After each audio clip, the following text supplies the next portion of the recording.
Allah dit dans le Coran, le bon et le mauvais ne sont pas semblables, même si l'abondance du mal te séduit. Et aujourd'hui, on voit que le mal est partout. Il est dans la rue, il est au travail, il est à l'école, il est sur Internet. Et parfois, on peut être séduit par ce mal parce qu'on voit les gens tout autour de nous plonger dedans et on se demande où est le problème et on peut en venir à remettre en cause les principes et les règles de notre religion. Par exemple, tu vas voir que tout le monde boit de l'alcool, que tout le monde va faire la fête, que tout le monde est dans des relations illicites et tu vas te demander pourquoi tu ferais pas comme eux et quelle est la raison pour laquelle Allah t'a interdit tout ça. Et donc Allah nous dit que ces pensées peuvent venir parce qu'il dit que l'abondance du mal peut nous séduire et peut nous tenter. Mais pour répondre à ces tentations et à ces doutes, Allah dit dans le Coran, louange à Allah qui a fait descendre sur son serviteur le livre.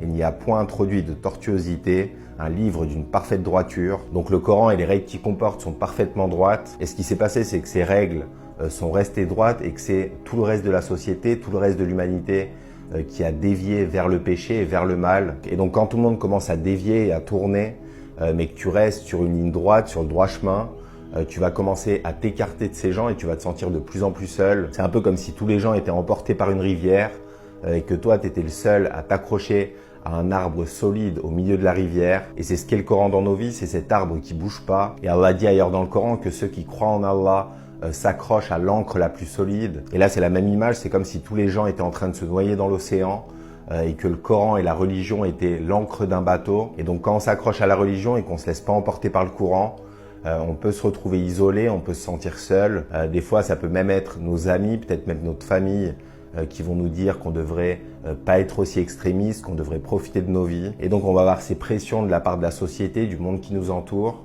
On va aussi avoir les insufflations de notre âme. On peut se dire que si on est dans une relation illicite, c'est peut-être pas si mal, que les gens se marient plus, que c'est très dur de connaître une fille et de se marier directement avec elle. Mais si on arrive à s'accrocher à Allah et à son livre, ou si on arrive à abandonner ce mode de vie, à abandonner les péchés, à revenir vers la religion, Allah nous promet une énorme récompense. Il dit dans le Coran, certes, Allah a acheté des croyants leurs personnes et leurs biens en échange du paradis. Et dans le même verset, il dit, réjouissez-vous de l'échange que vous avez fait. Et c'est là le très grand succès. Donc si on résiste à la pression constante qu'on subit, Allah nous promet le paradis et il nous dit de nous réjouir de l'échange qu'on a fait. Peut-être que tes proches te comprendront pas, que tes amis te comprendront pas, peut-être que ta famille te comprendra pas.